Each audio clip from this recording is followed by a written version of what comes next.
السلام علیکم ورحمۃ اللہ وبرکاتہ۔ ان الحمد للہ نحمده ونستعینه ونستغفره ونعوذ باللہ من شرور انفسنا ومن سیئات اعمالنا، من يهده الله فلا مضل له ومن يضلل فلا هادي له، واشهد ان لا اله الا الله وحده لا شريك له، واشهد ان محمدا عبده ورسوله۔ يا أيها الذين آمنوا اتقوا الله حق تقاته ولا تموتن إلا وأنتم مسلمون۔ يا أيها الناس اتقوا ربكم الذي خلقكم من نفس واحدة وخلق منها زوجها وبث منهما رجالا كثيرا ونساء، واتقوا الله الذي تساءلون به والأرحام إن الله كان عليكم رقيبا۔ يا أيها الذين آمنوا اتقوا الله وقولوا قولا سديدا يصلح لكم أعمالكم ويغفر لكم ذنوبكم، ومن يطع الله ورسوله فقد فاز فوزا عظيما۔ أما بعد فإن خير الحديث كتاب الله، وخير الهدي هدي محمد صلى الله عليه وسلم، وشر الأمور محدثاتها، وكل محدثة بدعة، وكل بدعة ضلالة، وكل ضلالة في النار۔ فأعوذ بالله السميع العليم من الشيطان الرجيم، بسم الله الرحمن الرحيم۔ فإن آمنوا بمثل ما آمنتم به فقد اهتدوا وإن تولوا فإنما هم في شقاق۔ اللہ رب العزت کی تعریف و توصیف اور امام الانبیاء سید الاولین والآخرین امام اعظم محمد رسول اللہ صلی اللہ علیہ وسلم پر بے شمار درود و سلام کے بعد بہت ہی موقر اور معزز علماء کرام، محترم سامعین اور دور و نزدیک سے تشریف لانے والی خواتین اسلام، یقیناً میرے لیے سعادت کی بات ہے کہ آج مسجد ابو ہریرہ رضی اللہ عنہ میں آپ کے سامنے اللہ نے کچھ باتیں کہنے کی توفیق عطا فرمائی۔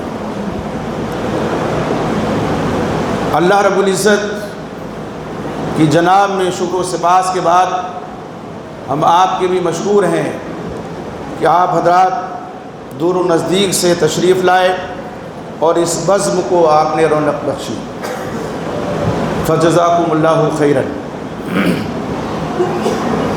یہ مسجد جس ذات گرامی کے نام پہ بنی ہے، ہم اس ذات کو محدث امت کہتے ہیں، ان کا لقب ہی محدث امت ہے۔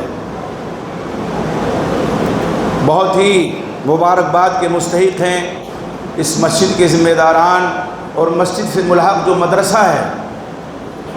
یہ آپ یقین جانیے مسجد کی حیثیت مرکز کی ہوتی ہے، اور جب مدرسہ اس کے ساتھ ملحق ہو لگا ہوا ہو تو اس کی افادیت دو چند ہو جاتی ہے۔ تو میں تمام ان احباب کی خدمت میں مبارکباد پیش کرتا ہوں جنہوں نے اس چمن کو آباد کیا ہے، اور ان حضرات کو بھی جو دام درم سخنے تعاون کر رہے ہیں اس ادارے کا، اس مسجد کا۔ یقیناً جب کوئی چمن آباد ہوتا ہے تو آباد کرنے والے ہو سکتا ہے چند لوگ ہوں اس کو بنانے والے، لیکن اس کو قائم اور دائم اللہ کی ذات کے بعد، اللہ کے فضل و کرم کے بعد کوئی چمن اسی وقت ہرا بھرا رہتا ہے جب اللہ کے فضل کے بعد اس کے معاونین ہوں، تعاون کرنے والے ہوں۔ تو خوشی ہوئی اس عظیم الشان ادارے کو، مسجد کو دیکھ کر کے، ادارے کو دیکھ کر کے، اور دلی جذبات تھے جو ابتدا میں امڈ آئے، اور یہ اپیل بھی کہ آپ زیادہ سے زیادہ اس مسجد کا، اس ادارے کا تعاون کریں۔ آپ یقین جانیے ہمارا آپ کا تعاون یہ صدقہ جاریہ ہے جو کل قیامت کے دن کام آئے گا۔ تو سیدنا ابو ہریرہ رضی اللہ تعالیٰ عنہ وہ ذات گرامی کہ جنہوں نے اللہ کے نبی محمد رسول اللہ صلی اللہ علیہ وسلم کی خدمت اقدس میں بیٹھ کر کے جانب تلمس طے کیا، شاگردی اختیار کی، اور اصحاب صفہ جن کو کہا جاتا ہے، وہ چبوترا جس میں امام اعظم نبی اکرم محمد رسول اللہ صلی اللہ علیہ وسلم کے جلیل القدر شاگرد اکٹھا ہوتے تھے، بھوکے ہیں، بھوک کی پرواہ نہیں ہے، پیاسے ہیں پیاس کی پرواہ نہیں ہے، طلب ہے تڑپ ہے، تو صرف یہ کہ آپ صلی اللہ علیہ وسلم کی صحبت ملے اور آپ صلی اللہ علیہ وسلم کی زبان مبارک سے جو کلمات ادا ہوں ان کو ہم اپنے سینوں میں اتاریں اور اس کے بعد اس کو دنیا تک ہم پہنچائیں۔ یہ نفوس قدسیہ جن کو ہم صحابہ کرام کہتے ہیں رضی اللہ عنہم اجمعین، یہ آج ہم جو ایمان والے اسلام والے ہیں الحمدللہ، یہ مساجد یہ مدارس جو آباد ہیں، یہ انہی شاگردوں کی کاوشوں کا نتیجہ ہے جو اللہ کے نبی محمد رسول اللہ صلی اللہ علیہ وسلم کی صحبت میں بیٹھے تھے پہلی دفعہ۔ اور یہ وہ نفوس قدسیہ ہیں جن کے بارے میں اللہ رب العزت نے قرآن مجید میں فرمایا فَإِنْ آمَنُوا بِمِثْلِ مَا آمَنْتُمْ بِهِ فَقَدِ اهْتَدَوْا وَإِنْ تَوَلَّوْا فَإِنَّمَا هُمْ فِي شِقَاقٍ، اگر یہ اس طرح ایمان لاتے ہیں، یعنی یہود و نصارہ سب وہی تھے وہاں، جیسے تم یعنی صحابہ ایمان لائے ہو تب یہ ہدایت یاب ہیں، وَإِنْ تَوَلَّوْا اور اگر یہ اعراض کرتے ہیں پیٹ پھیرتے ہیں، فَإِنَّمَا هُمْ فِي شِقَاقٍ تو پھر یہ مخالفت پہ کمر بستہ ہیں، ہٹ دھرمی پہ آمادہ ہیں۔ اور اللہ نے آگے کیا ارشاد فرمایا فَسَيَكْفِيكُمُ اللَّهُ، اللہ ان کے لیے کافی ہے اور وہ سمیع بھی ہے بصیر بھی ہے علیم بھی ہے، وہ السمیع العلیم، وہ بہت زیادہ سننے والا ہے بہت زیادہ جاننے والا ہے۔ تو آپ دیکھیں اس آیت کریمہ میں صحابہ کرام کے ایمان کو ہمارے آپ کے لیے اور رہتی دنیا تک تمام انسانوں کے لیے اللہ رب العزت نے ان کے ایمان کو معیار ہدایت قرار دیا ہے۔ ہم ایمان والے ہیں تو ہمارا ایمان درست ہے کہ نہیں ہے اس کو ہم پرکھیں گے صحابہ کرام کے ایمان کو سامنے رکھ کر کے۔ ہم عمل کرنے والے ہیں تو ہمارے اعمال کیا کتاب و سنت کے مطابق ہیں، ہم اس کو پیش کریں گے صحابہ کرام کے اعمال پہ رضی اللہ عنہم اجمعین۔ اگر واقعی ہمارے اعمال ان کی طرح سے ہیں، ہمارے عقائد ان کی طرح سے ہیں، اور جس طرح سے اطاعت رسول کا جذبہ ان کے اندر تھا، اللہ رب العزت کی عبادت کا جذبہ ان کے اندر تھا، وہ جذبہ اگر ہمارے اندر ہے فللہ الحمد، تو اللہ کا بہت بڑا شکر ہے، اس کا احسان ہے، اس کی تعریف ہم کرتے ہیں اور کرنی بھی چاہیے۔ لیکن اگر کہیں کوئی خامی ہے تو یہ ہماری آپ کی سب کی ذمہ داری ہے کہ ہم اپنے ایمان کو صحیح سمت دیں۔ اسلامی تعلیمات سے اگر ہم آشنا نہیں ہیں تو مدارس میں مساجد میں جا کر کے جو بنیادی تعلیمات ہیں اسلام کی ان کو ہم سیکھیں۔ قرآن کے پہلے مخاطب، حدیث کے پہلے مخاطب کون تھے؟ یہی صحابہ کرام ہی تھے۔ قرآن میں اللہ تعالیٰ نے بہت واضح انداز میں فرمایا وَمَن يُشَاقِقِ الرَّسُولَ مِن بَعْدِ مَا تَبَيَّنَ لَهُ الْهُدَىٰ وَيَتَّبِعْ غَيْرَ سَبِيلِ الْمُؤْمِنِينَ نُوَلِّهِ مَا تَوَلَّىٰ وَنُصْلِهِ جَهَنَّمَ وَسَاءَتْ مَصِيرًا، جو رسول صلی اللہ علیہ وسلم کی نافرمانی کرتا ہے ہدایت واضح ہو جانے کے بعد اور مومنوں کی راہ کے علاوہ دوسری راہ کی پیروی کرتا ہے، مومنوں کے راستے کے علاوہ دوسرے راستے کی پیروی کرتا ہے، اس کے بارے میں اللہ نے کیا فرمایا وَيَتَّبِعْ غَيْرَ سَبِيلِ الْمُؤْمِنِينَ، فرماتے ہیں اللہ نُوَلِّهِ مَا تَوَلَّىٰ، وہ جس طرف منہ پھیر کر جا رہا جانے دیں گے، لیکن کیا کریں گے اس کے ساتھ نُصْلِهِ جہنم، اس کو ہم جہنم میں ڈال دیں گے، اور جہنم بہت برا ٹھکانہ ہے۔ آپ دیکھیے رسول صلی اللہ علیہ وسلم کی نافرمانی نہیں ہونی چاہیے، اور جو آپ صلی اللہ علیہ وسلم کی نافرمانی کرے گا اس کا ٹھکانہ بھی اللہ رب العزت نے بتا دیا، اور ساتھ میں ان نفوس قدسیہ کا ذکر جمیل فرمایا جو پہلے مومن تھے اس روئے زمین پر، جو پہلے مخاطب تھے۔ اس آیت کریمہ میں مومنین سے مراد وہی نفوس قدسیہ ہیں، وہی صحابہ کرام ہیں جو آپ صلی اللہ علیہ وسلم پر ایمان لانے والے تھے، قرآن کو آپ کی زبان مبارک سے سننے والے تھے، اپنے سینوں میں اتارنے والے تھے، آپ کی احادیث مبارکہ کو سننے والے تھے، اس کو حرز جاں بنانے والے تھے، وہی صحابہ کرام۔ اللہ کیا فرماتے ہیں ان کی راہ کے علاوہ اگر کسی دوسری راہ پہ کوئی چل پڑا، ان کے راستے کے علاوہ کوئی دوسرا راستہ کسی نے اپنا لیا، تو اللہ نے کتنی شدید وعید بیان فرمائی ایسے شخص کے لیے۔ تو ہم اس حیثیت سے کہ مسلمان ہیں، اللہ کے فضل و کرم سے ایمان والے ہیں، ہماری ذمہ داری کیا ہے کہ کوئی بھی عمل ہو ہم اس میں دیکھیں اللہ کے نبی محمد رسول اللہ صلی اللہ علیہ وسلم کا طریقہ، ہم اس میں دیکھیں نبی اکرم محمد صلی اللہ علیہ وسلم کے جو جانثار ساتھی تھے ان کا منہج، ان کا طریقہ، اور پھر یقین جانیے پھر ادھر ادھر دائیں بائیں کی ضرورت ہمیں انشاءاللہ پیش نہیں آئے گی۔ آپ دیکھیں کہ صحابہ کرام کے تعلق سے مسند احمد کی روایت ہے اور طبرانی میں بھی روایت موجود ہے، علامہ شعیب النحوت نے اس روایت کو حسن قرار دیا ہے۔ حضرت عبداللہ بن مسعود رضی اللہ تعالیٰ عنہ، جن کو صحابہ میں فقاہت کا درجہ حاصل تھا، وہ کیا فرماتے ہیں کہ اللہ تعالیٰ نے بندوں کے دلوں پہ نظر ڈالی، نظر فی قلوب العباد فوجد قلب محمد خیر قلوب العباد، وہ فی روایت ابر قلوب العباد۔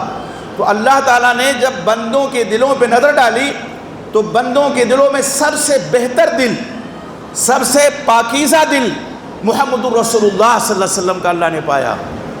فاصطفاہ لنفسہ وابتعثہ لرسالتہ، تو اللہ نے محمد رسول اللہ صلی اللہ علیہ وسلم کو، امام کائنات کو، امام آدم صلی اللہ علیہ وسلم کو اپنے لیے منتخب کر لیا۔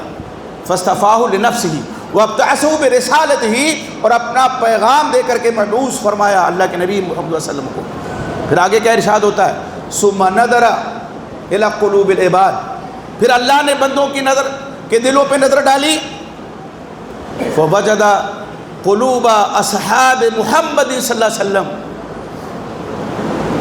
خیر قلوب العباد، تو اللہ نے محمد صلی اللہ علیہ وسلم کے دل کے بعد سب سے بہتر دل آپ کے صحابہ کرام کا پایا۔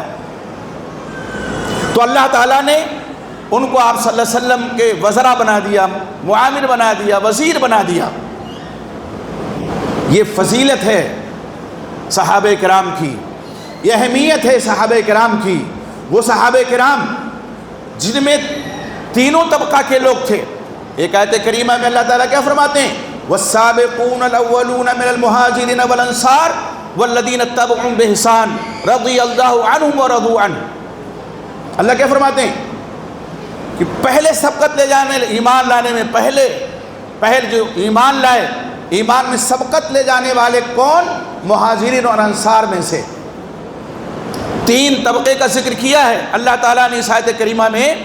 اللہ نے کیا فرمایا کہ سبقت لے جانے والے، ایمان میں پہلے اسلام قبول کرنے والے مہاجرین اور انصار میں سے۔ تو مہاجرین کا ایک طبقہ، انصار کا دوسرا طبقہ۔ مہاجرین جنہوں نے اللہ اس کے رسول کے لیے، دین اسلام کے لیے اپنا گھر چھوڑا، در چھوڑا، وطن چھوڑا، خیش و قارب کو چھوڑا، مال کی قربانی دی، مدینہ طیبہ پہنچے۔ انصار وہ صحابہ کرام جنہوں نے ہاتھوں ہاتھ ان کا استقبال کیا، لیا انہیں، اور ان میں وہ بھی تھے حضرت سعد بن ربیع رضی اللہ تعالیٰ عنہ، جن کا ذکر اگر نہ کریں تو یہ بیان ہی ادھورا رہے گا۔ حضرت عبد الرحمن ابن عوف رضی اللہ تعالیٰ عنہ جلیل القدر صحابی ہیں، مہاجر ہیں، ہجرت کر کے آتے ہیں، حضرت سعد بن ربیع سے آپ صلی اللہ علیہ وسلم مواخات ان کی کروا دیتے ہیں، بھائی بنا دیتے ہیں۔ حضرت سعد بن ربیع دیکھیے، کوئی نظیر نہیں، کوئی مثال نہیں دنیا انسانیت میں۔ انہوں نے کہا کہ اپنے ایمانی بھائی سے، جن کو آپ صلی اللہ علیہ وسلم نے ان کا بھائی بنایا تھا، عبد الرحمن بن عوف رضی اللہ عنہ کو، کہا مدینے میں میرا شمار مالدار ترین لوگوں میں ہوتا ہے، پوچھئے کسی سے، تو میں اپنی آدھی دولت آپ کو دے دیتا ہوں۔ میرے پاس 2 بیویاں ہیں، اس وقت پردے کے احکام نازل نہیں ہوئے تھے، کون 2 بیویوں میں سے جس کو آپ پسند کریں میں اس کو طلاق دے دیتا ہوں، عدت گزار کر کے آپ کی زوجیت میں وہ آ جائے گی۔ یہ قربانی خواب و خیال میں بھی آج کا انسان نہیں سوچ سکتا ہے، خواب میں بھی نہیں دیکھ سکتا ہے۔ لیکن جن سے آفر ہوا تھا، کیا تھا، وہ کون تھے؟ وہ بھی تو صحابی رسول تھے، مہاجر تھے۔ انہوں نے کہا کہ اللہ آپ کے مال میں، آپ کی اولاد میں برکت دے، مجھے تو بازار کی راہ دکھلا دیجئے، دلونی الی السوق۔ وہ باقاعدہ طور پہ آدھا مال دینے کے لیے تیار، قربانی دے رہے ہیں، ایک بیوی کو طلاق دینے کے لیے تیار، لیکن آگے جن سے وہ خطاب کر رہے ہیں وہ بھی کم نہیں ہیں. انہوں نے برکت کی دعا دی اور کہا نہیں چاہیے. اور جانتے ہیں حضرت عبد الرحمن ابن عوف نے گھی کی تجارت شروع کی تھی اور اللہ نے اتنا مالدار ان کو بنایا. جب ان کی وفات ہونے لگی وہ جو چھوڑ کر گئے سونا وفات کے بعد کلہاڑی سے کاٹ کر کے سونا ورثہ میں تقسیم کیا گیا. وہ صحابہ کرام دین کے لیے اسلام کے لیے جان قربان کرنے والے, مال قربان کرنے والے, خیش و اقارب کی قربانی دینے والے. آج بہت سے لوگ زبان میں جو کچھ آ جاتا ہے ان کی شان میں بک جاتے ہیں اور کیا کہتے ہیں کتابوں میں لکھا ہے. میرے بھائی کتاب جو تاریخ کی کتابیں ہیں اس میں تو رتب و یابس سب ہے. حدیث میں جب ہم چھان بین کرتے ہیں راویوں کی اور جو صحیح حدیث ہوتی ہے اسی کو قبول کیا جاتا ہے, تو جو تاریخی حوادث کا ذکر جن تاریخی کتب میں موجود ہے ان میں بھی تو ہونا چاہیے نا. اور جب معاملہ ہو صحابہ کرام کا, یہ صحابہ کرام یہ تاریخی کردار ہی نہیں ہیں, ہمارے ایمان کا حصہ ہیں. اللہ نے فرمایا نا فَإِنْ آمَنُوا بِمِثْلِ مَا آمَنْتُمْ بِهِ, ہمارے یہ عقیدے کا حصہ ہیں. اور عقیدے کی جتنی متداول کتابیں آج ہیں مدارس میں جا کے دیکھیے, جامعات میں جا کر کے دیکھیے اسلامی, تو عقائد کی کتاب میں صحابہ کرام کا ذکر آپ کو ملے گا. شرح العقیدہ طحاویہ, امام طحاوی رحمۃ اللہ علیہ, علامہ ابن ابی الحنفی, وہ صحابہ کرام کے بارے میں جانتے ہیں کیا لکھتے ہیں؟ عقیدے کی کتاب ہے, عقیدے کی کتاب ہے. اس میں لکھتے ہیں حبہم دین و ایمان, ان سے محبت کرنا دین ہے, ایمان ہے. وبغضہم کفر و نفاق, اور ان سے بغض رکھنا کفر ہے, نفاق ہے. اور ہم اس سے محبت کرتے ہیں جو صحابہ سے محبت کرتا ہے, اور ہم اس سے بغض کرتے ہیں جو صحابہ سے عداوت اور بغض رکھتا ہے. صحابہ کرام انسان تھے, معصوم الخطا بے شک نہیں تھے, لیکن ہم سے آپ سے تو اچھے ہی تھے. وہ جن کو اللہ تعالیٰ نے قرآن مجید میں اپنی رضا کا سرٹیفکیٹ دے دیا, رضی اللہ عنہم ورضوا عنہ. تو آپ دیکھیے اس آیت کریمہ میں ایک طبقہ مہاجرین کا, دوسرا طبقہ کون ہے؟ انصار کا, اور تیسرا کون ہے؟ والذین اتبعوہم بإحسان, وہ جنہوں نے پیروی ان کی احسان کے ساتھ. تو ان میں وہ صحابہ کرام بھی آ گئے جو فتح مکہ کے موقع پہ ایمان لائے یا اس کے بعد ایمان لائے. 3 طبقات کا ذکر ہے, اور تینوں طبقات کے بارے میں اللہ نے کیا فرمایا؟ رضی اللہ عنہم ورضوا عنہ, اللہ ان سے راضی ہوا, اللہ سے راضی. اور اسی پر اللہ نے بس نہیں کیا, اللہ نے فرمایا ان کے لیے اللہ نے ایسی جنتیں تیار کر دی ہیں جن کے نیچے نہریں جاری ہیں, ہمیشہ ہمیش اس میں رہیں گے, ہمیشہ ہمیش رہیں گے. یہ صحابہ کرام کا مرتبہ ہے, یہ اللہ کی نظر میں ان کا مقام ہے کہ اللہ اگر اتنا ہی فرما دیتے کہ اللہ ان سے راضی ہے, وہ اللہ سے راضی, تو ہم آپ تو پہلی فرصت میں سمجھ جاتے کہ جنت ان کے لیے الاٹ ہو چکی ہے. کہ نہیں سمجھتے بھی اللہ کی رضا پا کر کے ہی جنت میں بندہ جائے گا. یقین مانیے, ہم لاکھ نمازیں پڑھ لیں, لاکھ روزے رکھ لیں, اگر اللہ کا فضل اور اس کا کرم نہ ہو, اس کی رضا نہ ملے, کوئی جنت کے دروازے تک نہیں پہنچ سکتا ہے. دخول جنت تو بڑی دور کی بات ہے. اس لیے صحابہ کرام کے بارے میں اس آیت کریمہ میں جب اللہ رب العزت نے رضا کی بشارت دی تو صاف فرمایا کہ ان کے لیے اللہ نے جنتیں تیار کر دی. عدل کیا ایسی جنتیں جس کے نیچے تجری تحت الانہار, نہریں جاری ہیں, خالدین فیہا, اس میں ہمیشہ ہمیش رہیں گے.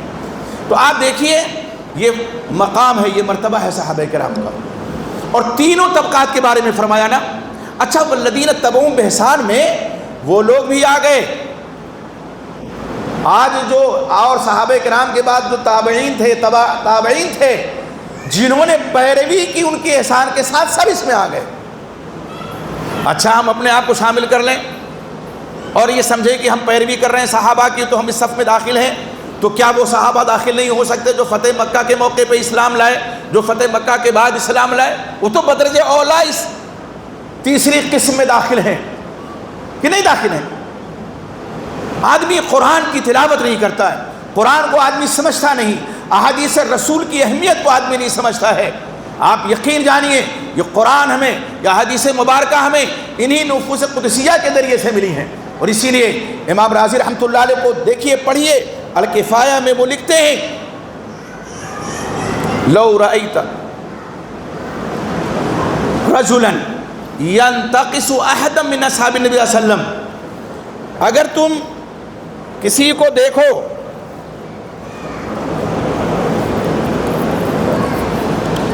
کہ صحابہ کرام میں سے کسی ایک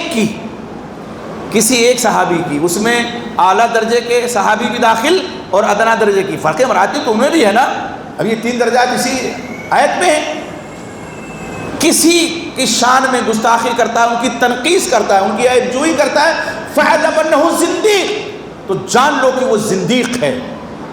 کیا مطلب؟ یعنی اسلام سے اس کا کوئی تعلق نہیں ہے۔ کیوں؟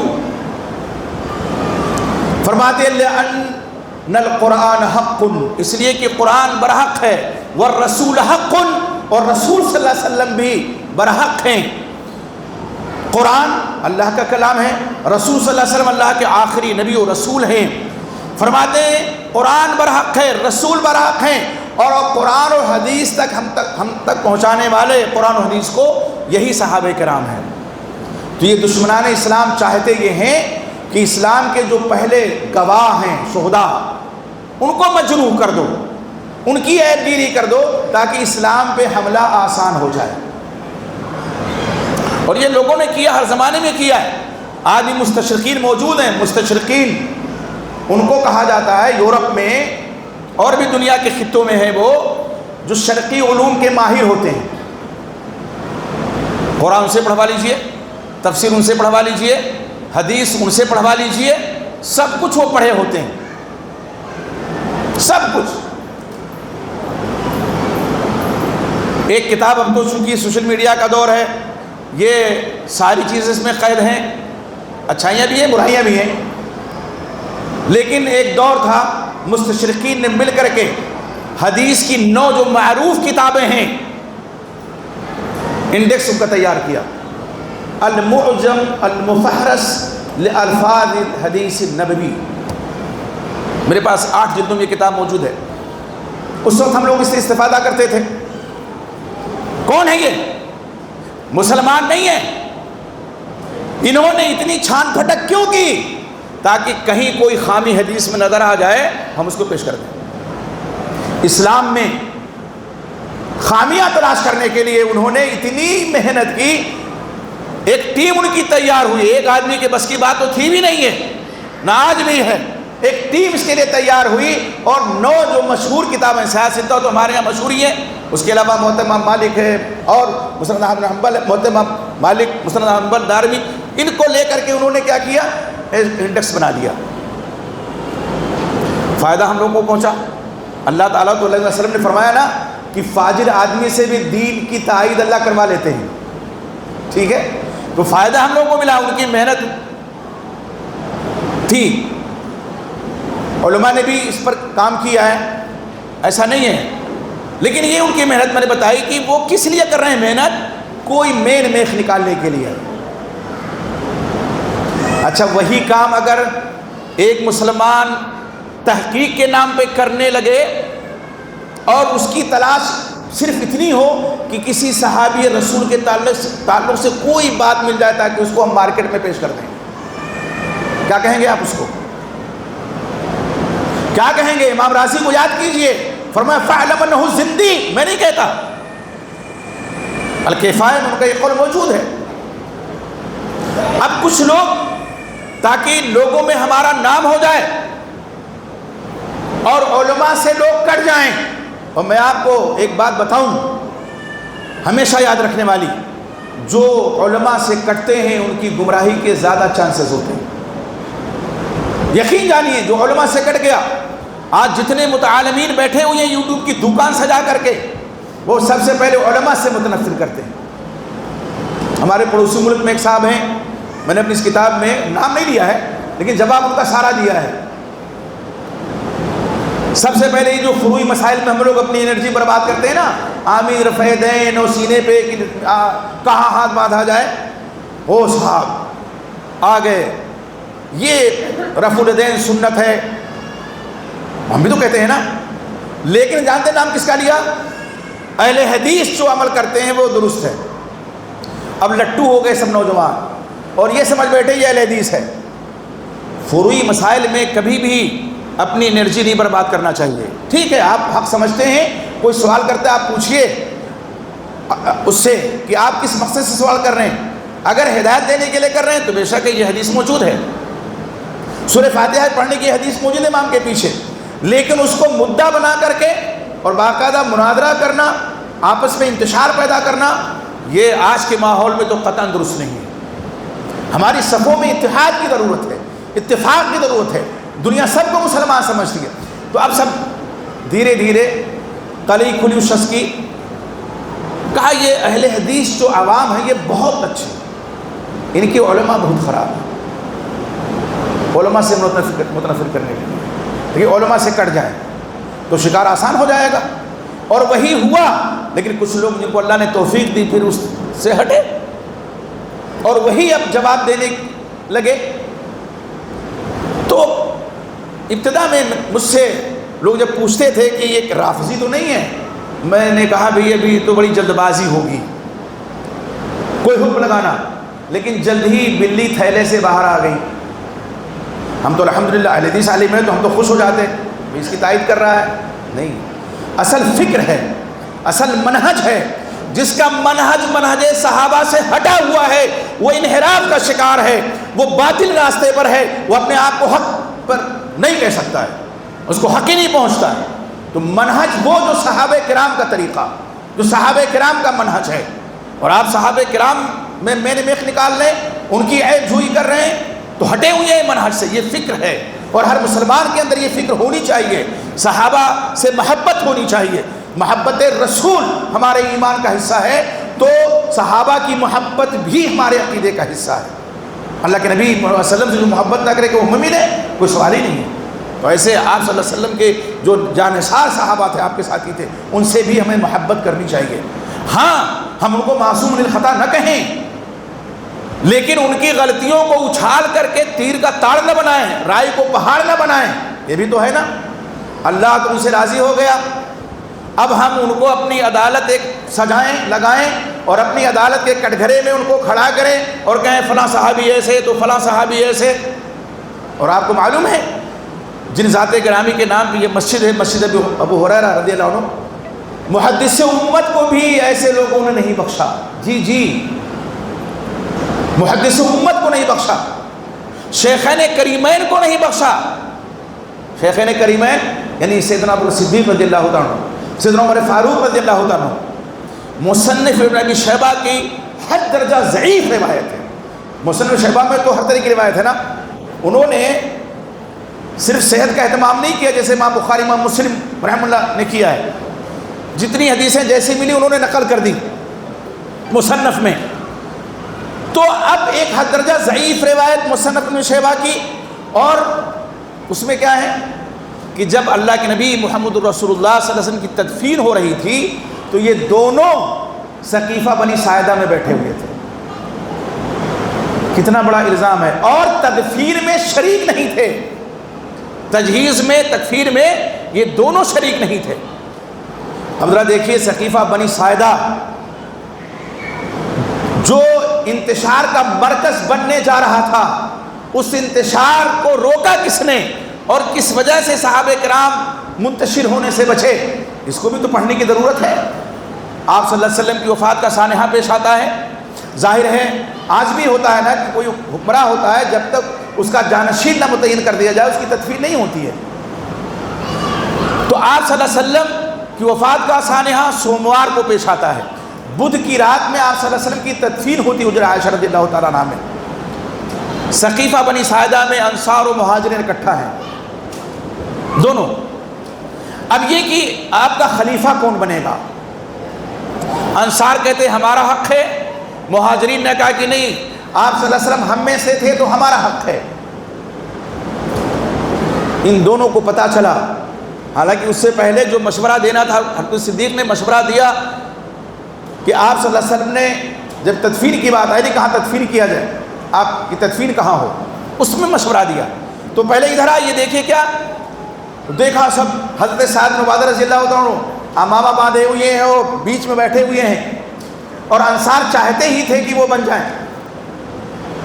لیکن یہ دونوں شخصیتیں جب پہنچتی ہیں تو ابو صدیق رضی اللہ عنہ نے ایک حدیث سنائی اللہ علیہ وسلم. اللہ اکبر رضی اللہ عنہ ایسے نہیں کہا اللہ رب العزت نے، کیا فرمایا؟ الائمۃ من قریش، اللہ علیہ وسلم کا فرمان ہے کہ ائمہ قریش سے ہوں گے. اس سے پہلے کا ایک حل کسی نے پیش کیا تھا انصار میں سے کہ منا امیر و منکم امیر، ہم میں سے ایک امیر ہو جائے، تم میں سے ایک امیر ہو جائے. تو یہ تو عقلاً بھی درست نہیں ہے نا. تو جب یہ حدیث رسول صدیق اکبر رضی اللہ عنہ نے پیش کی، سب بیٹھ گئے، ایک دم سناٹا طاری ہو گیا. آپ صلی اللہ علیہ وسلم کا فرمان آ گیا، اب تو کسی کی چلنے والی نہیں ہے. اپنی رائے، اپنا اجتہاد، اپنا دعویٰ سب نے واپس لے لیا. عمر فاروق دانا بینا شخصیت کا نام ہے. انہوں نے نام ابھی پیش نہیں کیا صدیق اکبر کا، لیکن صدیق اکبر رضی اللہ عنہ نے ان سے زیادہ دانائی میں آگے حضرت عمر کا نام پیش کرنے لگے. حضرت عمر نے فوراً پکڑا ہاتھ صدیق کا، کہا میں ابو بکر صدیق کے ہاتھ میں بیعت کرتا ہوں خلافت کی. ٹھیک ہے، حضرت صدیق نام لینے جا رہے تھے عمر فاروق کا، لیکن عمر فاروق جلدی کر گئے، ان کا ہاتھ پکڑ لیا اور فرمایا میں بیعت کر رہا ہوں. اور پھر دھڑا دھڑ جو بیعت کا سلسلہ شروع ہوا ہے، حضرت سعد بن عبادہ رضی اللہ تعالیٰ عنہ جن قدر صحابی ہیں، ان کا امامہ بھی گر گیا. ایک بڑے انتشار سے جس شخصیت نے بچایا ہو، اور اس کے بعد تدفین کا عمل شروع ہوا ہے. ابھی سیدنا علی رضی اللہ تعالیٰ عنہ اور آپ کے اہل بیت میں سے لوگ غسل دے رہے تھے آپ صلی اللہ علیہ وسلم کو، تجہیز کر رہے تھے، تکفین کا عمل جاری تھا. اور پھر تدفین کا عمل تو بعد میں پیش آیا نا. آپ صلی اللہ علیہ وسلم کی وفات کے سانحے کے بعد صحابہ کرام میں اختلاف ہوئے، لیکن جیسے حدیث آئی فوراً رجوع کر لیا. یہ ہوا کہ کون قبر کھودے گا. تو آپ جانتے ہیں مکے میں مدینے میں جو قبر تیار کی جاتی تھی، آج بھی فرق ہے. ہمارے یہاں بھی ہے نا، جہاں کی مٹی سخت ہوتی ہے تو بغلی قبر وہاں تیار کرتے ہیں، اور جہاں ریتیلی مٹی ہوتی ہے تو وہاں شق ہوتا ہے، یعنی ایسے تختے وغیرہ ڈال دیتے ہیں. تو مشورہ کیا آیا؟ دونوں کو بلاؤ، دونوں کو ارکن کو، جو بغلی بناتا ہے اور جو شق والا ہے وہ اور جو پہلے آ جائے کہاں تدفین ہو مشورہ دینے. آپ صلی اللہ علیہ وسلم کی حدیث ہے انبیاء کی جہاں وفات ہوتی ہے ان کی تدفین بھی وہیں ہوتی ہے. حجر عائشہ میں آپ کی وفات ہوئی تھی رضی اللہ تعالیٰ عنہ، وہیں آپ صلی اللہ علیہ وسلم کی تدفین ہوئی. تو صحابہ کرام تو صدیق اکبر کو فالو کر رہے ہیں، ان کی بات مان رہے. کیوں؟ اپنی بات نہیں کہہ رہے، وہ اللہ کے نبی محمد رسول اللہ صلی اللہ علیہ وسلم کا فرمان پیش کر رہے ہیں، اپنے طرف سے تو کچھ نہیں کہہ رہے نا. اور ان کے بارے میں ایک حد درجہ ضعیف حدیث ملی اور یہ شخص لے اڑا اور کہنے لگا وہاں خلافت کے لیے سب نعوذ باللہ لڑ رہے تھے.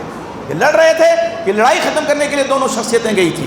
تو میرے بھائی، صحابہ کو سمجھنے کی ضرورت ہے، اور جو ایک مخصوص اینک لگا کر کے صحابہ کرام کا مطالعہ کرے گا اس کو گمراہی سے کوئی نہیں بچا سکتا ہے.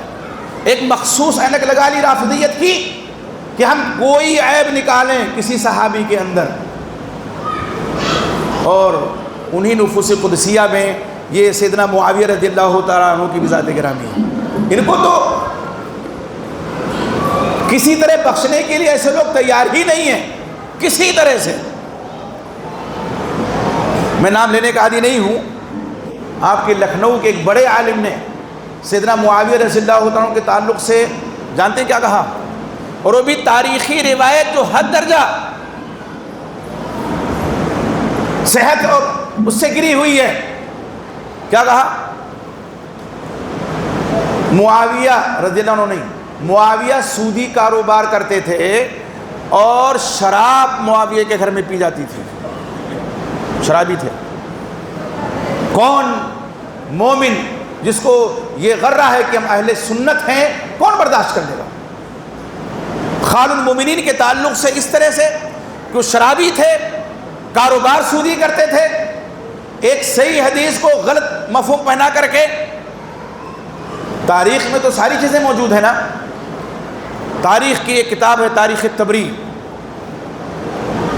ٹھیک ہے، تاریخ الملوک الامم بھی کہتے ہیں اس کو۔ امام طبری رحمۃ اللہ علیہ سنی مورخ ہیں، لیکن اس تاریخ طبری میں بھی کیا ساری باتیں صحیح لکھی ہوئی ہیں؟ نہیں، انہوں نے تو مقدمہ میں لکھ دیا اور وہ بری ذمہ ہو گئے۔ میری ایک اور کتاب ہے، اس میں میں نے ان کا قول نقل کیا ہے کہ یہ جو کہتے ہیں نا کہ صحابہ اہل بیت کے دشمن تھے، اہل بیت و صحاب رشتہ دار و احباب، بعض رشتہ داریاں 100 سال پر محیط ہیں۔ تو آپ یہ دیکھیں کہ اللہ کے نبی محمد الرسول اللہ صلی اللہ علیہ وسلم کے یہ صحابی ہیں حضرت معاویہ رضی اللہ تعالیٰ عنہ۔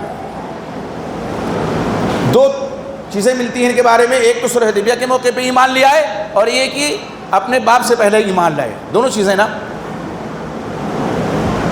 اب امام طبری رحمۃ اللہ علیہ نے تاریخ طبری کے مقدمے میں کیا لکھ دیا کہ مجھے جو جس طرح تاریخ ملی میں نے نقل کر دیا ہے، اب یہ جو میری کتاب پڑھنے والے ان کی ذمہ داری ہے کہ وہ تحقیق کریں، یہ ان کی ذمہ داری ہے، میری ذمہ داری نہیں ہے۔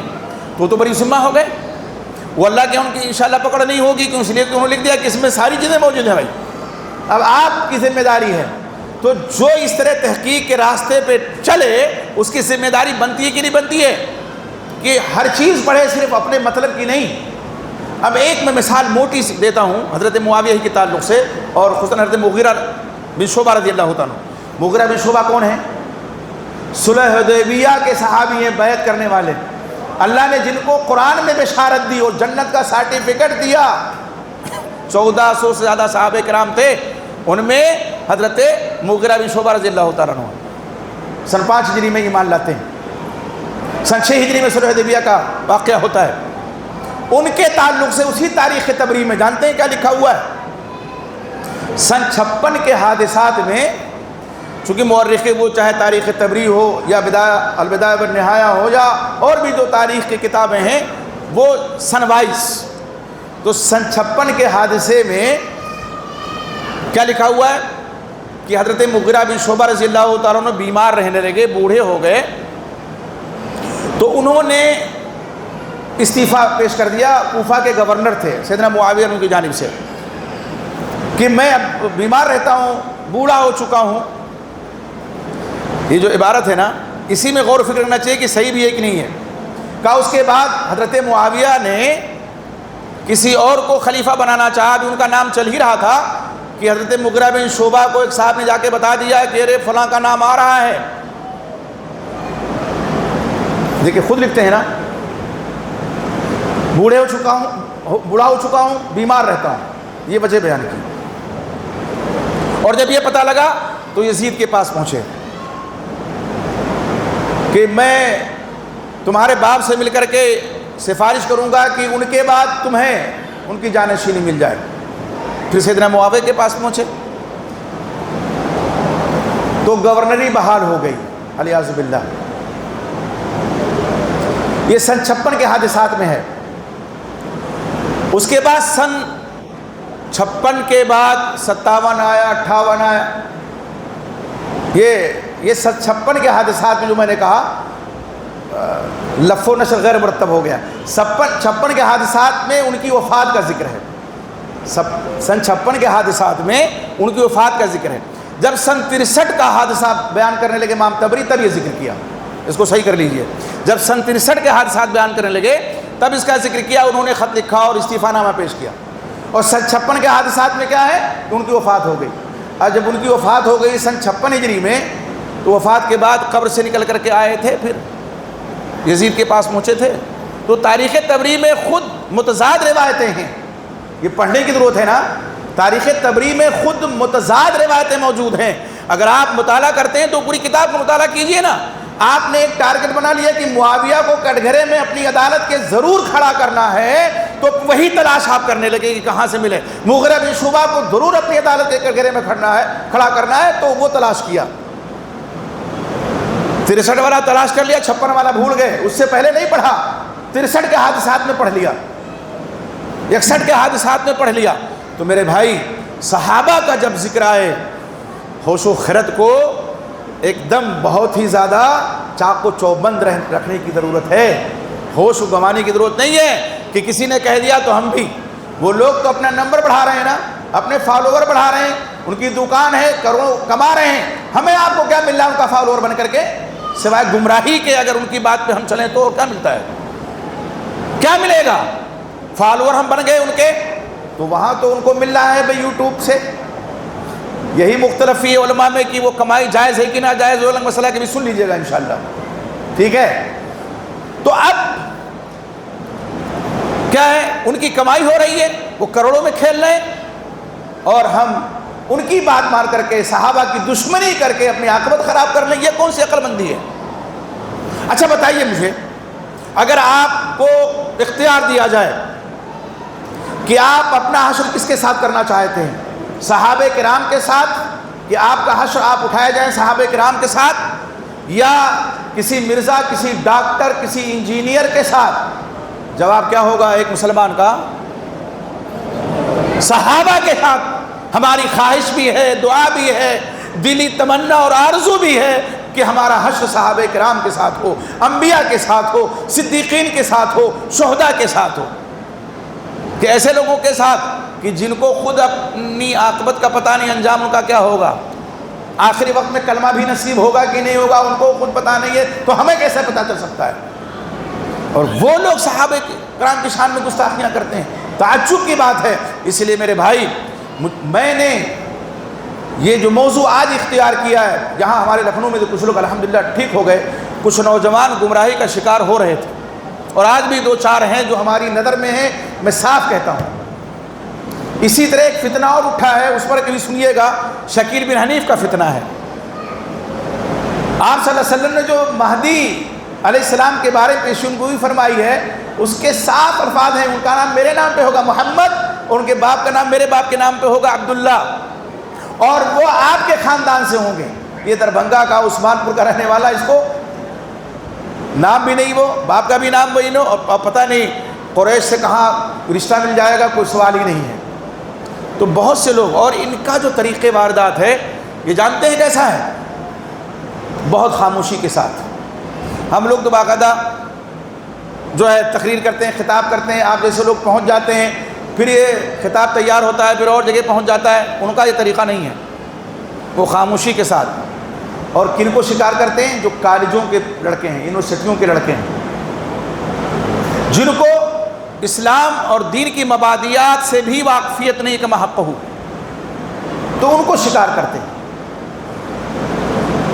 تو ان کا شکار بھی نہیں بننا چاہیے، نہ کسی ڈاکٹر کا، نہ کسی انجینئر کا۔ بات آ گئی ہے مقطع میں تو بتا دوں، اور اگر کسی کو تکلیف ہو رہی ہو تو معاف کیجئے گا۔ ایک ڈاکٹر صاحب کا، میں ان کا بھی نام لینے کا عادی نہیں ہوں۔ آپ دیکھیے، اللہ رب العزت ہمارا عقیدہ ہے، اور حدیث میں عقیدہ موجود ہے۔ صحیح بخاری میں آپ صلی اللہ علیہ وسلم نے فرمایا کیا؟ ایک روایت میں کہ صحابہ نے پوچھا کہ حل نرا ربنا، کیا ہم اپنے رب کو دیکھیں گے؟ تو آپ صلی اللہ علیہ وسلم نے فرمایا کیا یہ جو چاند نکلا ہوا ہے، اگر اس کے پیچھے بدلی نہ ہو تو دیکھنے میں کوئی تمہیں مشقت ہے؟ سورج کو دیکھنے میں کوئی مشقت ہے؟ تو صحابہ نے عرض کیا نہیں اللہ کے رسول، آپ نے اسی طرح سے تم اللہ کو جنت میں دیکھو گے۔ کوئی تخصیص آپ نے اعلیٰ اور ادنا کی نہیں کی، اعلیٰ اور ادنا کی تخصیص آپ نے نہیں فرمائی، فرمایا سب کو دیدار ہوگا۔ اور ایک حدیث میں آپ نے بشارت دی جنتیوں کو، اللہ رب العزت جنتیوں سے پوچھیں گے کہ کیا ساری نعمتیں تمہیں مل گئی؟ تو جنت میں چلا جائے گا تو وہ تو ظاہر ہے اس کی نعمتوں میں ہے، تو وہ تو کہے گا اللہ تیرا ہزار ہزار شکر ہے، جو چاہیے تھا سب مل گیا، کوئی اور چیز چاہیے، کسی اور چیز کی ضرورت ہے؟ کہ اللہ اور کیا چاہیے، سب کچھ تو نے دے رکھا ہے ہمیں، جس کا ہم تصور بھی نہیں کر سکتے تھے وہ بھی ہمیں عطا کیا۔ تو پھر اللہ جو کبریائی کی چادر ہے وہ اٹھائیں گے اپنے چہرے سے، وہ دیدار جنتی کریں گے اور کہیں گے اللہ اس سے بڑی نعمت ہمارے لیے کوئی نہیں ہو سکتی تیری دیدار سے۔ یعنی جنت کی ساری نعمتیں دیدار الہی کے مقابلے میں ہیچ نظر آئیں گی جنتیوں کو۔ اور یہ سارے جنتی دیکھیں گے جب کوئی ایسا مسئلہ آئے۔ اسی لیے اللہ رب العزت نے قرآن میں فرمایا فَاسْأَلُوا أَهْلَ الذِّكْرِ إِن كُنتُمْ لَا تَعْلَمُونَ، اہل علم سے پوچھو اگر نہیں جانتے ہو تو، علماء سے پوچھو جو تمہارے پڑوس میں رہتے ہیں، جو تمہارے رابطے میں ہیں، جو کتاب و سنت کا گہرا علم رکھتے ہیں، ان سے پوچھو۔ اگر کسی ڈاکٹر نے، کسی انجینئر نے، کسی وکیل نے، اب وکیل بھی گھس گئے ہیں اس میدان میں، کوئی بات کہی ہے اور آپ نے سن لی تو یک بیگ نہ مان لیجئے، آپ نے کسی عالم سے یہ ہے اور جو علماء بیٹھے ہوئے ہیں آپ کے رابطے میں جو ہیں، اب تو آسان ہے، آپ نے فون لگایا اور پوچھ لیا۔ تحقیق کیجئے۔ ایک حقیر لیمو ہم جاتے ہیں ٹھیلے سے خریدنے، 10 روپے کا پورا ٹھیلا ٹٹول کے دیکھتے ہیں، نہیں ٹٹولتے، بعد میں ٹھیلے والے ناراض ہو جاتے ہیں، لیں گے 2-4 لیمو اور پورا ٹھیلا آپ الٹے دے رہے ہیں۔ حقیر چیز ہے دنیا کی، لیکن دیکھتے ہیں رس زیادہ ہے کہ نہیں ہے، اور جن اعمال و عقائد پہ ہماری نجات کا دار و مدار ہے وہ ایسے ہی ہم لے لیں کسی سے نہیں۔ اسی لیے حدیث میں اللہ رب کہ نبی محمد رسول اللہ صلی اللہ علیہ وسلم نے باقاعدہ طور پہ اس بات کی وصیت کی ہے، علم رکھتا ہے اس سے علم لو۔ اور عبداللہ مبارک رحمۃ اللہ علیہ کا تو قول موجود ہے، فرمایا ان ھذا العلم دین، مقدمہ صحیح مسلم میں، یہ علم دین ہے، فانظروا امن تاخذون دینکم، تو دیکھو تم اپنا دین کس سے لے رہے ہو۔ آپ MBBS ہیں، کسی اسپتال کو زینت بخشیے، کوئی غریب آئے، مفلس آئے، نادار آئے، اس کی فیس کم کر دیجئے، انشاءاللہ آپ کی بخشش ہو جائے گی کہ نہیں۔ آپ وکیل ہیں، وکالت کا پیشہ ویسے ہی بدنام ہے، آپ کچہری میں پہنچیے، اس پیشے کو اعتبار اور وقار بخشیے، حق کی لڑائی لڑیے اور انصاف دلائیے، اس کی کوشش کیجئے کہ اللہ راضی نہیں ہوں گے۔ ابھی تو علماء کا اکال نہیں پڑا ہے کہ ہے کیسا لی، علماء موجود ہیں ہر خطے میں الحمدللہ، ان کو کرنے دیجئے کام۔ اور یہ بھی نہیں کہہ سکتے کہ علماء کام نہیں کر رہے ہیں، یہ بھی آج نہیں کہہ سکتے۔ بعض لوگ کہتے ہیں بھئی علماء ایسے بیٹھے ہوئے ہیں تو یہ بیچارے سب نکل پڑے میدان میں، کہاں بیٹھے ہوئے ہیں؟ ہمارے مدارس ہیں، ہمارے جامعات ہیں، جمعہ کا خطبہ جو ہوتا ہے منبر پہ، میں کہتا ہوں اس سے بڑی کانفرنس کوئی نہیں ہو سکتی ہے۔ کانفرنسوں میں، اجتماعات میں کیا ہوتا ہے؟ میلے کا سما ہوتا ہے، کوئی سموسے کھا رہا ہے، کوئی چائے پی رہا ہے، اور کوئی سگریٹ پھونک رہا ہے، اور مولوی صاحب تقریر کر رہے ہیں۔ لیکن جمعہ کے دن حکم ہے خاموشی سے سننا ہے تمہیں خطاب کو، ہے کہ نہیں ہے؟ غور سے سننا ہے، اور غور سے سنتے ہیں کہ نہیں سنتے ہیں؟ ہاں، بعض بدنصیب ہوتے ہیں جو سونے لگتے ہیں خطبے کے دوران، لیکن جو تیار ہو کر کے آتے ہیں، اور یقین مانیے 20-20 25-25 کلومیٹر سے لوگ آتے ہیں موٹر سائیکل سے، بائک سے، کہ فلاں کا خطبہ سننا ہے، پہنچتے ہی نہیں پہنچتے۔ وہ خطبہ سننے آئے تو سنیں گے کہ نہیں سنیں گے؟ تو جو سنیں گے غور سے سنیں گے، اور جب غور سے سنیں گے تو لوح دل پہ، دل کی تختی پہ وہ چیز چھپ جائے گی، اور پھر وہ عمل کے سانچے میں ڈھل جائے گی، ہے کہ نہیں ہے؟ تو اس سے بڑی کانفرنس کیا ہو سکتی ہے؟ آپ یہ اہتمام کیجئے کہ آپ کے جو مساجد کے خطبہ ہیں وہ گہرا علم رکھنے والے ہوں، یا کم سے کم اتنا علم ہو کہ وہ صحیح بات کہیں، مطالعہ کر کے آئیں، صحیح بات کہیں، ہے کہ نہیں ہے؟ ممبر بھی ہرکس و ناقص کے حوالے نہیں کر دینا چاہیے۔ بعض لوگ کہتے ہیں عالم کو کون جائے بلانے، تیل کا پیسہ دینا پڑے گا، ٹھیک ہے، کتاب اٹھائی اور سنا دیا، ہو گیا۔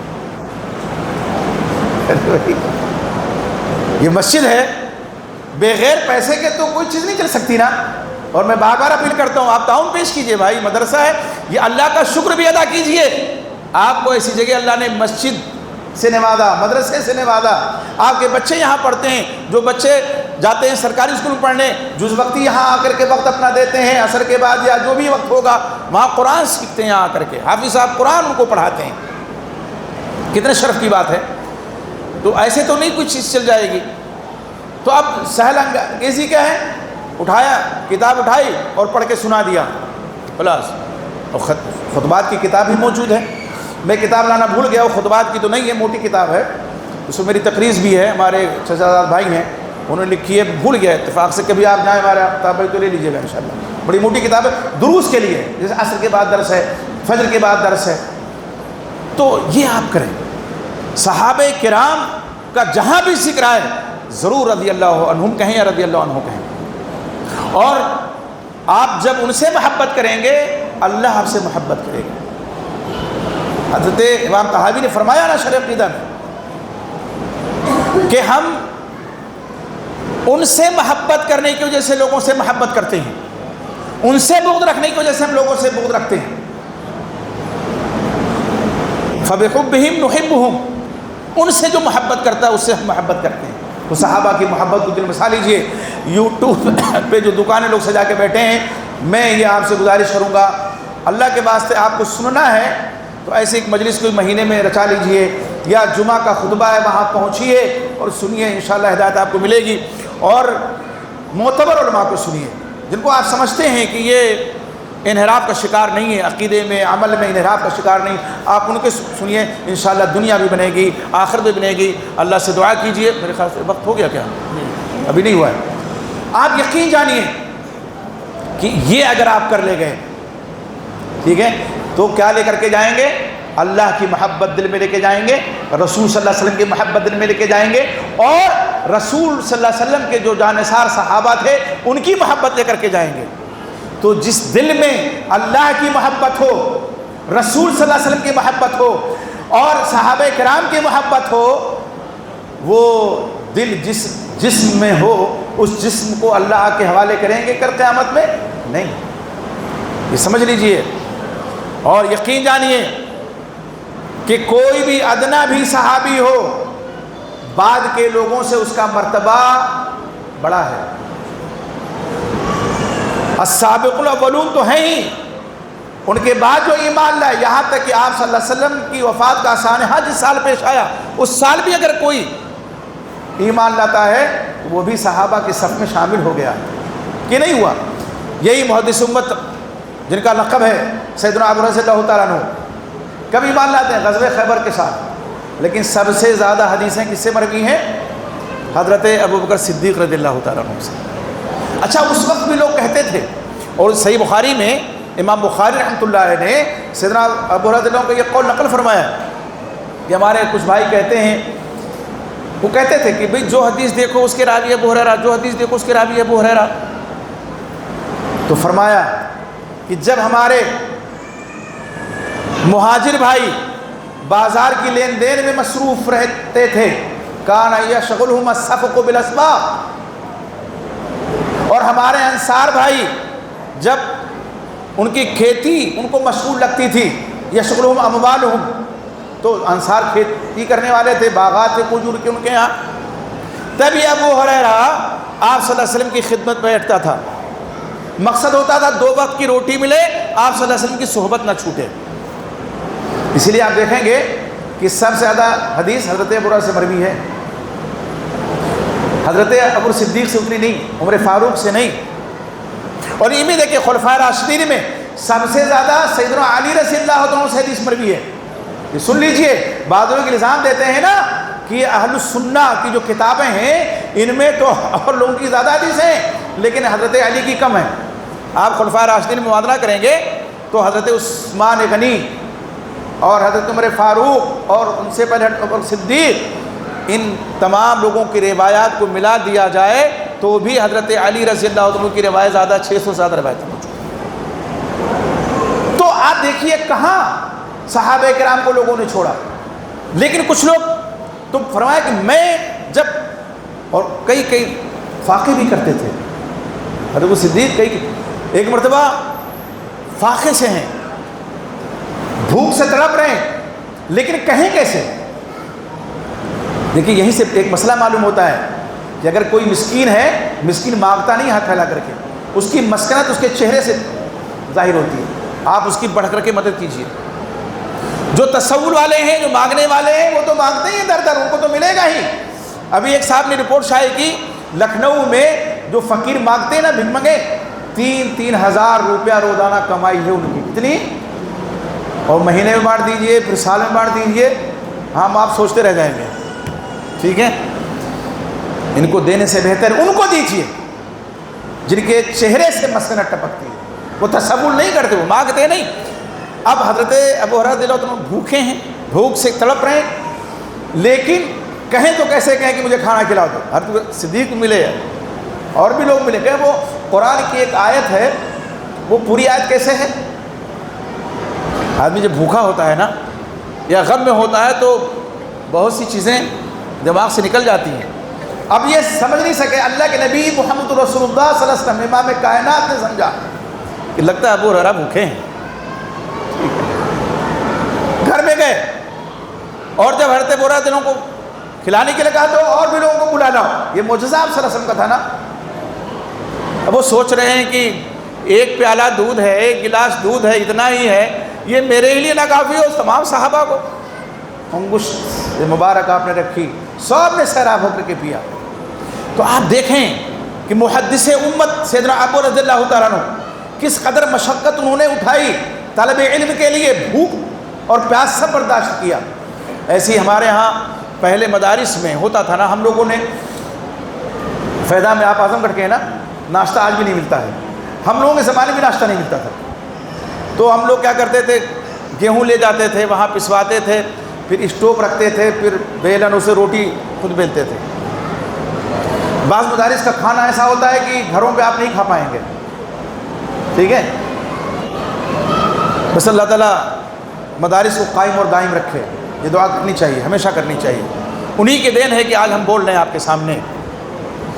تو لیکن مجبور ہیں مدرسے والے، ہم آپ جب ان کی خبر گیری نہیں کریں گے تو جو کچھ ہوگا وہی کھلائیں گے بچوں کو.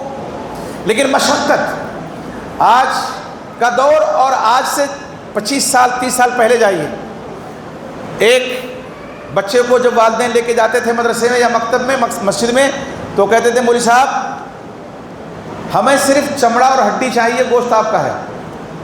ٹھیک ہے، یعنی دھنائی کیجیے اگر پڑھے نہیں تو.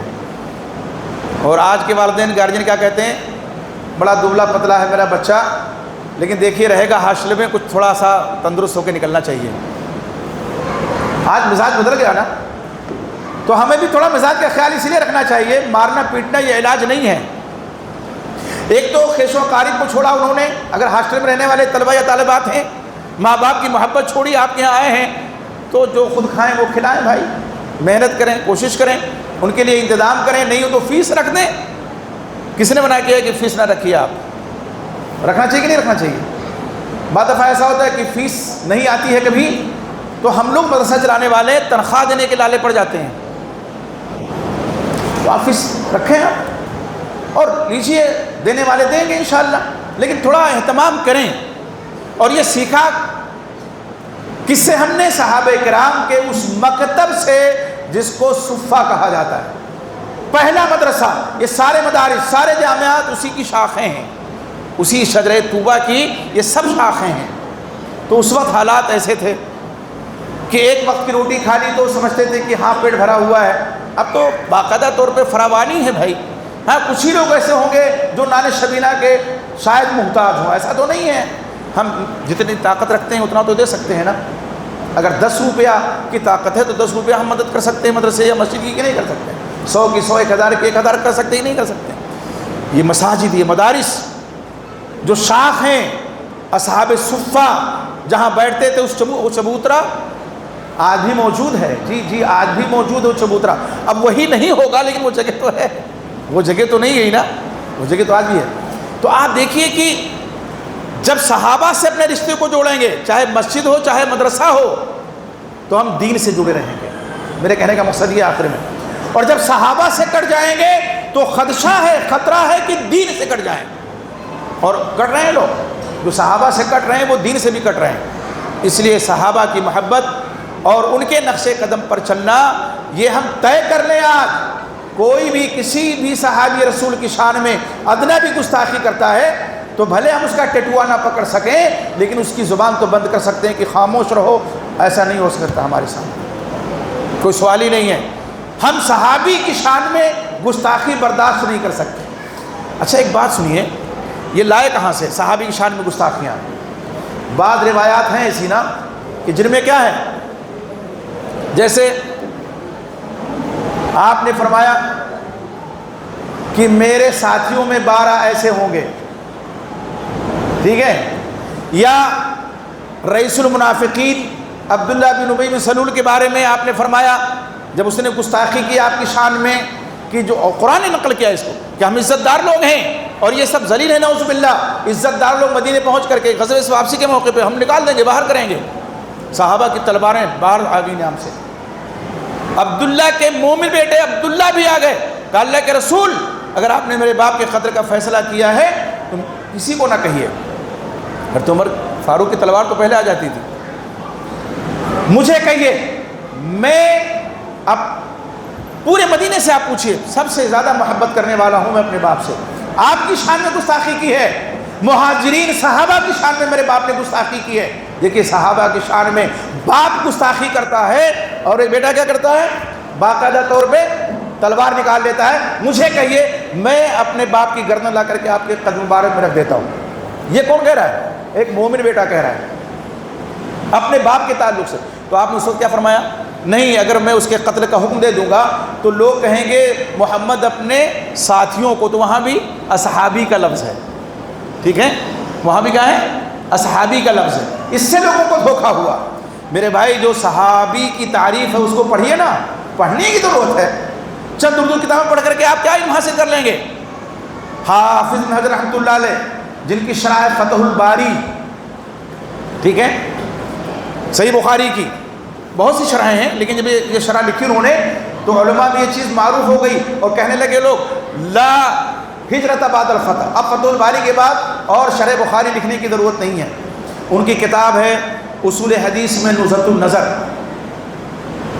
نزہۃ النظر میں وہ صحابی کی تعریف کیا کرتے ہیں، اور تدیب الراوی میں بھی صحابی کی تعریف کیا کی انہوں نے، وہ خوش نصیب کہ جنہوں نے حالت ایمان میں اللہ کے نبی محمد رسول اللہ صلی اللہ علیہ وسلم سے ملاقات کی ہو اور حالت ایمان میں ہی وفات ہوئی ہو، وہ اصطلاحی صحابی ہیں۔ وہ کیا ہیں؟ وہ صحابی ہیں درحقیقت، اور صحابی میرے ساتھی کے ہوتے ہیں، یہ میرے صحابی ہیں، بھی میرے صحابی ہیں، یہ کیا مطلب ہوا؟ لیکن لغوی اعتبار سے ہے نا، آپ صلی اللہ علیہ وسلم کے وہ صحابہ کہ جو آپ پر ایمان لائے اور ایمان ہی کی حالت میں ان کی وفات ہوئی۔ بعض لوگوں نے یہ تعریف کی ہے کہ جنہوں نے ایمان کی حالت میں دیکھا، تو یہ تعریف درست اس لیے نہیں ہے، راج تعریف وہی کی ملاقات کی، اس لیے کہ بعض صحابہ نابینا تھے تو دیکھ تو نہیں سکتے تھے، حالت ایمان اور حالت ایمان میں وفات ہوئی ہو۔ عبداللہ بن ابی بن سلول کی وفات کیا حالت ایمان میں ہوئی؟ نہیں نا، پھر وہ اصطلاحی صحابی کیسے ہو سکتا ہے؟ تو کیا شوشہ چھوڑا؟ صحابہ میں کچھ منافق تھے، علیہ باللہ، کیا شوشہ چھوڑا گیا کہ صحابہ میں کچھ منافق تھے۔ اگر یہ آدمی کہتا کہ آپ کے ساتھ چلنے پھرنے والے کچھ ایسے لوگ تھے کہ جن کے دل میں کفر تھا، ظاہر کلمہ پڑھا تھا انہوں نے، اور جن کا ذکر اللہ نے قرآن میں کیا ہے نا، آپ کے پاس آتے ہیں تو کہتے ہیں کہ ہم تو اللہ اس کے رسول کی گواہی دینے والے ہیں، اور جو اپنے لوگوں کے پاس جاتے ہیں تو کہتے ہیں ہم ان سے استہزاء کر رہے ہیں، مذاق کر رہے ہیں، قرآن کہتا ہے نا، تو بھی بات بن سکتی تھی، لیکن وہ لفظ اٹھایا گیا صحابی کا، بلکہ یوں کہہ لیجیے چرایا گیا، ٹھیک ہے، جو لغوی تعریف ہے صحابی کی، لغت سے اس کو چرایا اور اصطلاحی صحابی پہ فٹ کر دیا، اور تمام صحابہ کو کٹگرے میں لا کے کھڑا کر دیا گیا، یا بیشتر صحابہ کو کٹگرے میں لا کے کھڑا کر دیا گیا۔ اب یہ بتائیے اگر یہ ٹرینڈ چل جائے اور سب عوام جو صحابہ کی عزت ان کا احترام کرتی تھی دل و جان سے، اس تک یہ بات پہنچے، اور پہنچ ہی رہی ہے کہ صحابہ میں منافق تھے، تو کیسے پتہ لگائیں گے کہ کون صحابی منافق ہے کون منافق نہیں ہے؟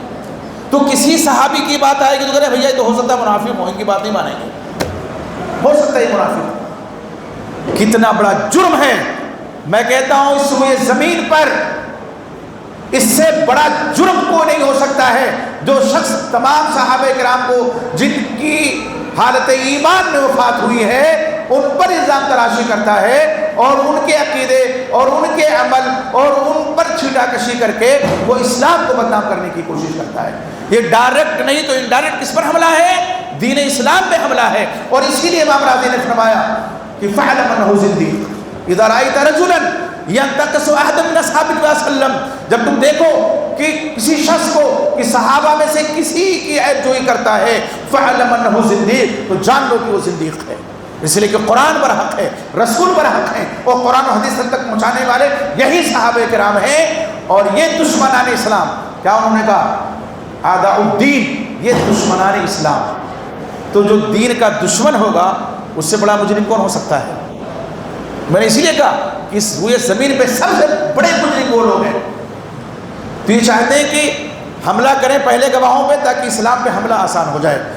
اللہ رب العزت نے جو ہمیں ایمان اور اسلام کی دولت و نعمت عطا فرمائی ہے، ہمیں اللہ کا شکر ادا کرنا چاہیے، اور جن کے ذریعے سے ہمیں یہ نعمت ملی ہے ان کو بھی اپنی دعاؤں میں ہمیں شامل رکھنا چاہیے۔ ہم اپنے اساتذہ کے لیے دعائیں کرتے ہیں کہ نہیں کرتے ہیں؟ کرنی چاہیے۔ ہم اپنے امام مسجد کے لیے دعا کرتے ہیں کہ نہیں کرتے ہیں؟ کرنی چاہیے۔ یہ جو سلسلہ ہے نا، یہ علم ایسا صدقہ جاریہ ہے جو قیامت کی صبح تک ختم نہیں ہو سکتا۔ اس میں اضافہ ہی ہوتا رہے گا، اضافہ اور ہوتا رہے گا۔ آپ صلی اللہ علیہ وسلم پہلے مربی ہیں امت کے، پہلے استاذ ہیں امت کے، اور ان کے بعد کون ہیں اساتذہ امت کے؟ صحابہ کرام ہی ہیں کہ نہیں ہیں؟